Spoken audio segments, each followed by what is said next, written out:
Basically, this is going to be a suture demonstration. So as you can see, we have simple interrupted, we have simple running, which is otherwise known as a baseball stitch. So the interrupted would be typically your drain stitch, is going to be, just interrupted approximating edges where you wouldn't do it with an absorbable stitch.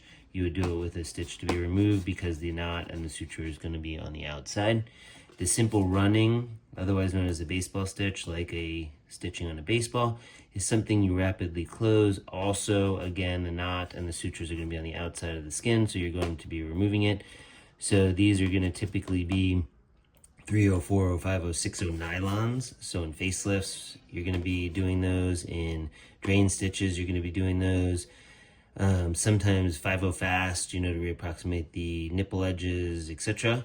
And then a running subcuticular is going to be kind of where we close the last layer of skin. These are typically with a 3/0 monocryl Stratafix or a 4/0 monocryl regular. And these are going to be with absorbable sutures, all going to be within the skin, not to be removed. I also do, as you know, a loop at the end, usually to cut. Vertical mattress and horizontal mattress are not really used for us. Usually we'll do that with hands, so you don't have to worry about that right now. And then this is a good example. So in the face and in the lip, typically it's going to be 6/0, sometimes 5/0. Scalps will usually staple, but 3/0, 4/0. Chest, abdomen, and back. So this is kind of the wheelhouse in plastic surgery. You're going to have 3/0 and 4/0. So 3/0 typically for they don't have on here the deep dermals, which we'll go over. That's another very important stitch. The deep dermals are what's going to, reapproximate the edges to make them kiss, and then you kind of run. We need to get you a better. Is this what we gave you? This is what I gave you? Okay, so we need a better one of these. Okay, so 3/0 and 4/0, and then 2/0 vicryls are going to be in Scarpa's fascia. So again, you can see there's going to be 3 layers of the skin. One's going to be that deep tissue, Scarpa's fascia, which typically is 2/0 vicryl. Then 3/0 monocryls are going to be your deep dermis, and then 4/0 monocryls are going to be your subcuticular. This is good to also know in terms of monofilament versus braided sutures. So monofilament is going to be your monocryls, your nylons, your prolines. Braided sutures are going to be your vicryls, your ethibonds. In terms of braided versus monofilament, the benefits of braided are that they are just a little easier to work with for a beginning person doing sutures. They don't have as much memory, so they kind of flop. For me or a more experienced suture, the monofilament, that memory actually is helpful to me, so it's not flopping all over the place. And there's a decreased risk of infection with monofilament as opposed to braided, so the bacteria doesn't get trapped in the braided sutures as well. Oftentimes, they both can spit. I've seen them both spit both. Potentially monofilaments, because of that memory, can spit a little bit more. All right, so let's get into it. So basically we have our needle board. We have a couple of different, incision patterns. We don't have a circular pattern, but I guess we can utilize this as a circular pattern, and then we'll kind of show you what's going on. So this is our typical needle driver. This forcep, we're gonna get better. It's just a little clunky at the tips, but it will serve its purpose for right now. And then let's get into our sutures. So to start off, why don't we just do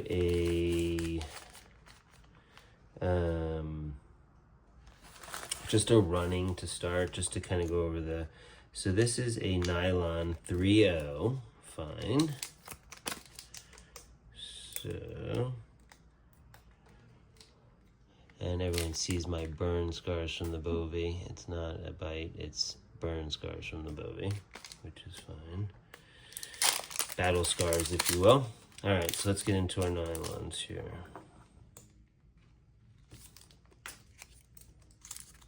All right, so here we go. I like a needle that basically is loaded 2/3 of the way back, so probably in the back third, and I like a slight curvature to the needle. Sometimes we will load it backwards for a reverse throw, but generally loading it at the tip of the driver, at the back third of the needle with a slight curve, just allows me to use the curve of the needle as well as kind of ease of throwing. So typically your incisions are never going to be or shouldn't be perpendicular to you. You always want your incisions to be parallel to you, and you always want to suture from far to near. It's much more difficult to suture from near to far. So you always want to orient your body to the best of your ability so that you can suture from far to near. So in starting with a simple running stitch, you know, basically the concept is you want to go into the skin at a 90-degree angle. And then what you want to do is you want to make sure that the distance between the skin edge and the bottom is equivalent on both sides. If you take a deeper bite on one side and a more superficial bite on the other, when you close, you can't really appreciate it, but they're not going to be as even. So one of the key elements of suturing is you want to do everything, what you do on one side, you want to do the exact same thing on the other in terms of distance from the skin edge, as far as depth from the top to the bottom. So whatever your depth from the top of the bottom is, and whatever your distance that you came out of the skin from the skin edge, you want to be equivalent on the other side. So the way we start is, what I like to do, again, 90 degrees into the skin. You want to grab the other skin edge, right? And then a couple things. One, if it's thick tissue, you can kind of advance. You always want your hands to be in this dominant position. This is a weak position in surgery. This is a more dominant position in surgery. So what you want to do is you always want to be dominant. So if you have a thick skin, your needle is tight, you can always go like this. You obviously have to be cognizant that the tip of your needle is exposed, and you can grab it, use the curve of your needle, and then pull through. The more common thing that you're going to probably see when the tissue is a lot more manageable is you can go in, and then I like to grab it. You grab the needle, you pull it through. You're careful to try your best not to blunt the tip of the needle. You pull it out, you reload, and then you pull through. So you want to get, and you see the memory of the stitch as opposed to a braided stitch that's really going to be just floppy and it's going to make it more difficult. So once you can control your suture and know what to do, that's the way to do it. Fine. So we have, again, this is not perfect. It's not skin. It's whatever. So basically, here's our edges. So this is how you instrument tie. So you're going to have one edge. You're going to have the other edge. You're going to put your instrument in the middle of this, and then you're going to loop the suture around your knot, grab it, and pull. Okay? And if you notice, if you just go like this, your knot is not square. Whereas if you go like this, your knot becomes square. And again, this is, a lot of times we're going to have multiple layers, so your skin edges will be kissing, so this will not be a problem.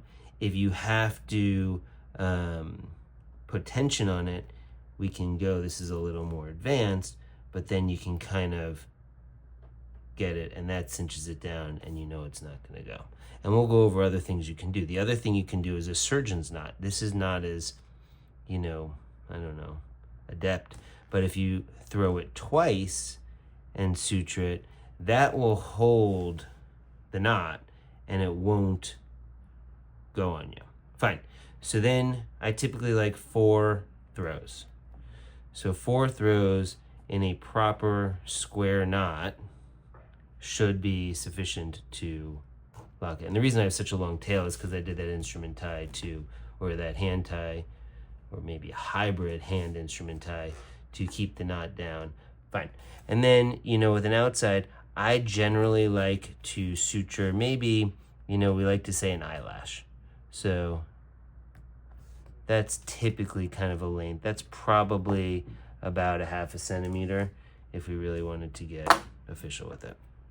So then we have our first throw. That's how you start it. And then what you want to do with your running stitch, whip stitch or baseball stitch, is this is a trick that I found to be very helpful. It's really stylistically, because everyone wants their sutures to be perfectly horizontal. If you don't do what I'm about to show you, your stitches are going to be like this, kind of more curved. It's fine, it does the job, it just doesn't look as slick.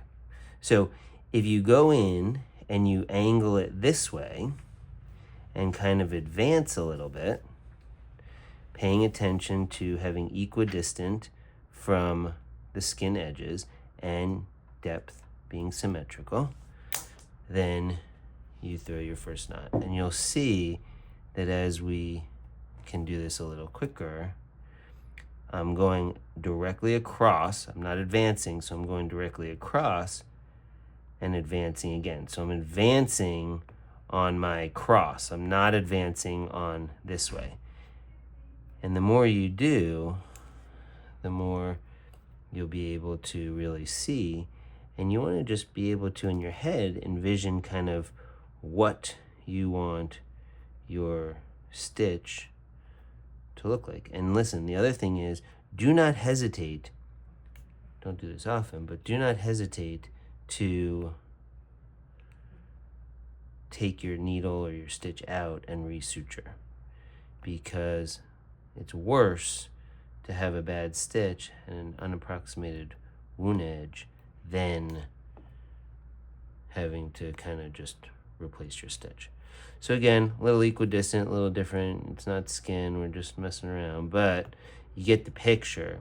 And again, you want, by advancing in this kind of angled fashion against what you may think, your stitches are all vertically, or excuse me, horizontally, as opposed to if I were to just, it's not even natural, so you got to kind of always advance. And then, so, let's see, that would have been a longer or bigger bite. Okay. And so the other thing you want to make sure of is that your skin edges are everted and well approximated. If you have a heaped up edge where one edge of the incision is higher or lower than the other, it's just not going to heal as well with this nice scar. So you want to make sure that your skin edges are perfectly everted and kissing. Fine. So the way that you would then end this stitch, and I remember teaching this to an ER doctor once many years ago, and he still, every time he sees me, thanks me, because it kind of changed his life. But basically, you kind of have this end, you have this knot, you can then throw your surgeon's knot just to lock it, and then throw your 4 knots. And I like to just make it so that one of my the knot is on the side, so when you're cutting the stitch, you can easily go in and, you know, clip your stitch. All right, so that is how you do a running whip stitch, baseball stitch, simple interrupted, or simple running stitch. Fine. Now, let's go to doing a deep dermal stitch. So this was a proline suture, so we don't typically do that. This is going to be an absorbable stitch and this is called a deep dermal interrupted suture. This is not the needle that I would typically use for this. The needle that I would so for this, the typical needle I would use is going to be usually a PS2. If it's going to be a smaller needle, it would be a P3. So PS2 or a P3. This, in terms of a 3.0 monocryl on a PS2, is a workhorse in plastic surgery. So this is what we're going to do all of our deep dermals in the breast, our deep dermals in the tummies. This is a very significant workhorse flap. So as you can see, you know, I'm moving my chair, but I'm also in surgery, I could move my body to help me. You don't want to be in a static position. Use the ability that we can move to help you out. Fine. So deep dermals. What this is if we know that the layer of the skin has, you know, your subcutaneous tissue, your fat, and then you're going to have deep dermis and then dermis. So the dermis is divided into papillary dermis, reticular dermis, and then subcuticular layer, which is your skin. So in the deep dermis, what you want to do, again, equidistant, you want to grab a bite, and you have to imagine that the needle is grabbing all this. You don't want to sky the dermis. You want a good bite of the dermis. So what you want to do, in an angled fashion, you want to take all that dermis. And I think that it's helpful to just go really superficial. So it's really as most superficial as you can to the skin without going to the subcuticular layer to where you're going to be suturing. So because if you're trying to figure out how to be exactly equivalent on this side, I think it's hard to just make that perfectly precise. So if you know that you're as superficial as you can, and again, I throw it, grab the needle, pull it through with my instrument, reload it, turn my hand, and go again. I'll show you that again. So in this particular sense, then we're going as superficial as we can. Can you say? So again, what we want to do is you want to go as superficial as possible. You want to be able, so I don't have my fingers in the holes of the instrument. This is very limiting. So if you're like this, you don't have as much movement. If you're like this, you have a lot more movement and you can use your fingertips to rotate. You can do whatever you want. This is a lot more constricting. So a very good thing to do is to practice opening and closing the needle driver without. And the way you do it is you hold it and you use your thenar and hypothenar muscles using your thumb, and you're actually using your thenar of your thumb to push. See, so you're using your thenar muscle to kind of push the instrument while pulling. And then, so that's going to be how you do that. Fine. Okay.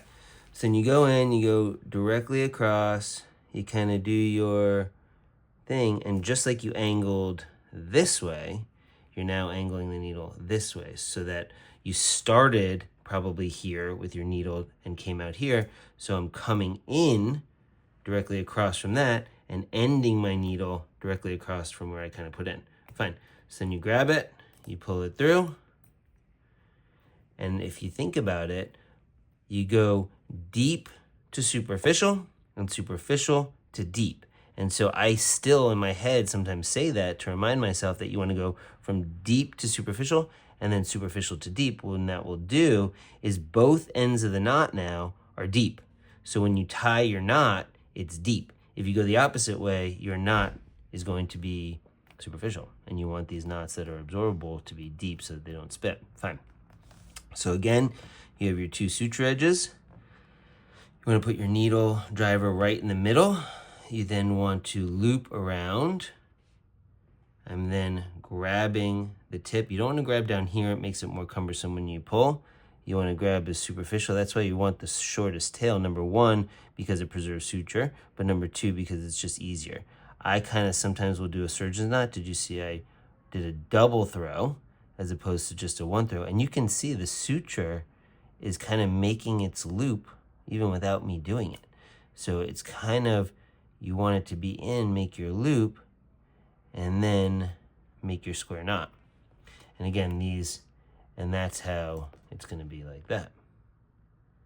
And so it's pulling away a little bit because it's under tension, but then you kind of can go like this, and you keep going, putting the needle in the middle, putting the needle in the middle, or the driver in the middle, put the driver in the middle, and I'm alternating the way, because that's a square knot, and then I come back, and that's a square knot, so I'm pulling up, and then back, pulling down, because if I went this way with it, my knot's not square. So that's why you gotta have to kind of alternate. In the beginning, you should be checking to making sure, and 4 knots again is fine. So this, similar, so in this we made a loop, this we did a length of an eyelash. This one, again, I have like 8 knots, so it's a little different, but typically it would be 4, it wouldn't be this much. And what you wanna do is, let me see if I can show you this better. What you wanna do is kind of go right down to the knot and cut. And again, it wouldn't be that high, so this would be much lower, and and then you can imagine all of these, and then we'd be, so let me throw a couple deep dermals so then we can kind of show you what a subcuticular would look like with the dermals in place. So again, dominant position, we want to evert the edge so we can see it. We want to go from deep to superficial. We want to get the needle, pull it through, reload, turn your body, hands outside of the holes of the instrument, go in, evert, go in directly across from where we came out, superficial to deep. Okay. Grab the needle, pull it through, reload, get your thing, small tail, go in between, pull, square knot, and off you go. And again, only you will know if it's a good suture or stitch or not. If you're not happy with it, take it out. Do it again. You deserve it. The patient deserves the absolute best closure possible. And you got to be honest with yourself. You go on the knot or on the suture, down the fire pole, hit the knot, cut. You should be able to do that without looking, because you should do it by feel. Fine, we'll do one more, and then we will go to a subcuticular stitch. So again, evert the edge, deep to superficial, grab the needle, pull it through, and we'll get a better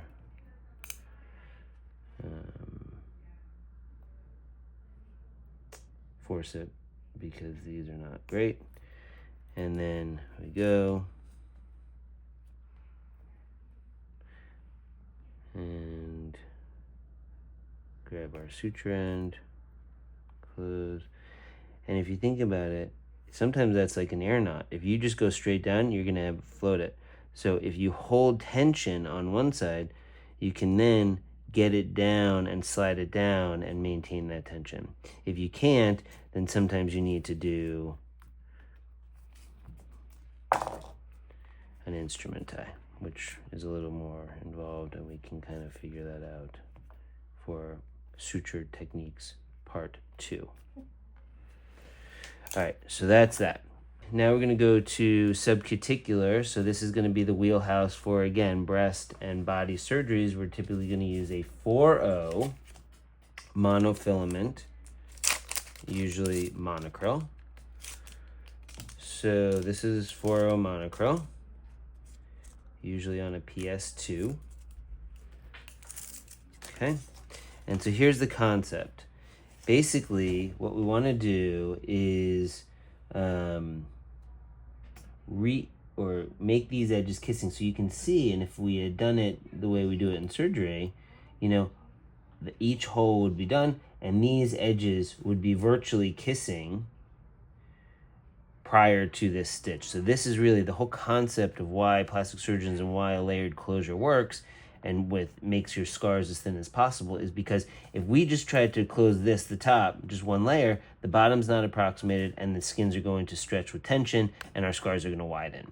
But if we have a layered tension or a layered repair, then the 2-0s, the 3-0s, and the 4-0s, everything is closing from the bottom up. And really, when you finally get to these skin edges, there's no tension on it, and that's what makes a good scar. So if we go in, and I'll do it on this just so we can preserve this so Angela can practice later. But, if we go, so we'll start from here. So the way you start the running subcuticular is we kind of go similar. We start it with a deep dermal because you want your knot to be buried. So you go deep to superficial. You go superficial to deep.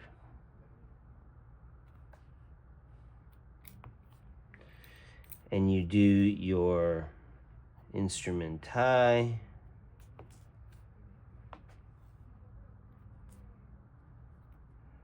Which starts it, and again, once the deep dermals are in, the edges are not going to be as much under tension, so it's not as big of a deal.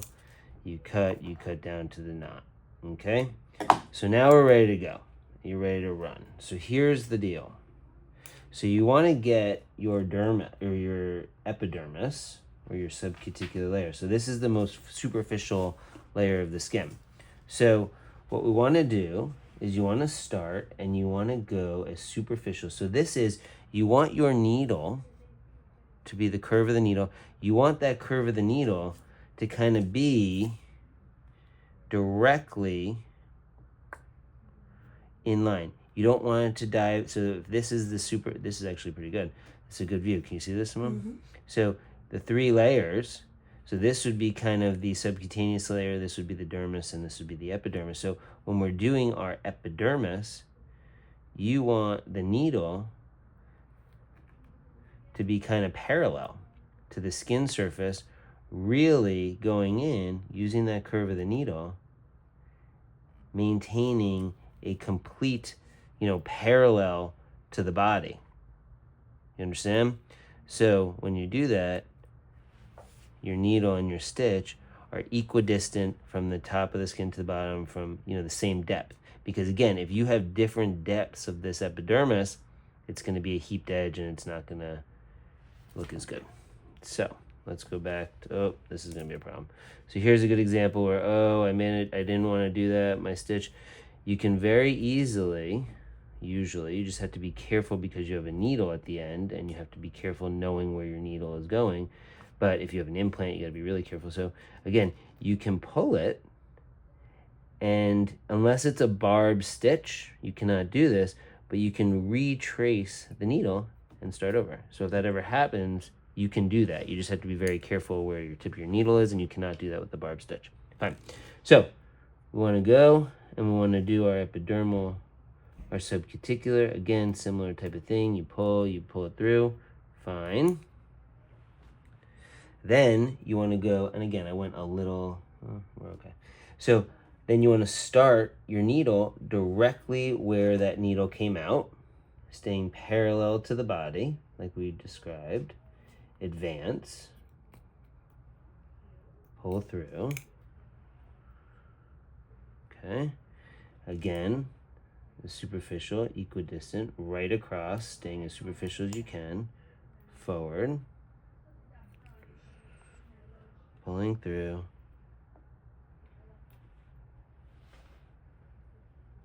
Okay. Pulling through. And that's how, it ends up looking. Now, to end it, I'll go to the end so you can see how I end it. And the way people end it, and I did go a little superficial there. Well, it's actually pulling through the edge. It's actually not. But so you don't want to button hook the top of the skin because then you'll see the stitch. It's absorbable, but it's just stylistically not good and could worsen the scar. So everyone ends this in different ways. I've done every different ending possible. And I kind of like this. It stays uniform. It makes the patients have to, come and see me again. And as you can see, you want these skin edges to be perfectly lined up. If you have any heaped up edges, it's no good and it's going to affect your scarring. And you can imagine how good the scar is going to be after doing a layer in your in the fat or subcutaneous tissue, your deep dermals, and then you come back and do this. The problem, and a lot of people complain about C-section scars, and granted, they need to focus on the mom and the baby, and oftentimes they're not paying attention so much to the quality of the repair, but sometimes people's C-section scars don't heal as well just because the layered repair was not performed. Okay, so when we get to the end, I like to kind of go all the way to the end. So I get to the end, kind of up until the corner. Okay, and then we get to the corner. Fine. And then what we do is we're still within the wound. So then I'll come in, I'll go deep, grab all the tissue, come out to the end. So then I have to the end, right? And so that's our repair. And then what I will do is I will do similar to that, and I'll make kind of a little loop like this. And again, if you feel like you can do a better knot, do it. No harm. You gotta take pride in your work. You gotta respect that the patient, I always say that, you know, surgery is a one-time event for the surgeon and a lifetime event for the patient.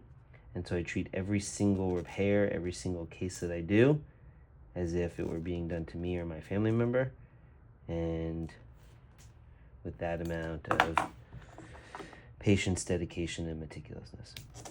And that is running subcuticular, or running interrupted, deep dermals, and running subcuticular.